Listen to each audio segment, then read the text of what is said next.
نظارے ہر گھر میں ایک مسئلے پہ اختلاف، جہاں علمی میدان ہوتا ہے وہاں علماء کے آپس میں اختلاف ہوتے ہیں۔ ایک عالم اس کہتا ہے کہ یہ مسئلہ اس طرح ہے، دوسرا کہتا ہے نہیں اس طرح ہے، وہ بھی فرمان حضور کا پیش کرتا ہے، ادھر دوسرا بھی کرتا ہے۔ تو یہ علمی اختلاف ہے، علمی اختلاف کو علم تک ہی رکھنا چاہیے۔ اختلاف یعنی ایک دوسرے کی ذات پر تنقید کرنی نہیں شروع کر، یعنی علمی اختلاف ہوا، کسی مسئلے سے اختلاف ہوا تو یہ نہیں ہے کہ علماء آپس میں ایک دوسرے کی ذات کو نشانہ بنانا شروع کر دیں، ایک دوسرے کے عیب جو ہے وہ لوگوں کو بتانا شروع کر دیں۔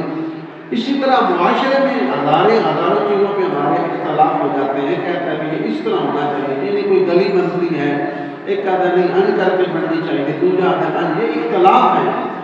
ان اختلاف کو اپنی ذاتوں تک، لڑائی کتنا فساد تک نہیں لے جانا چاہیے، یعنی محبت نال پیار نال اس مسئلے حل کرنے کی کوشش، یعنی یہ اختلافات جو ہیں وہ ذاتیات تک نہیں لے جانی چاہیے، ڈائیلاگ گفتگو ہونی چاہیے۔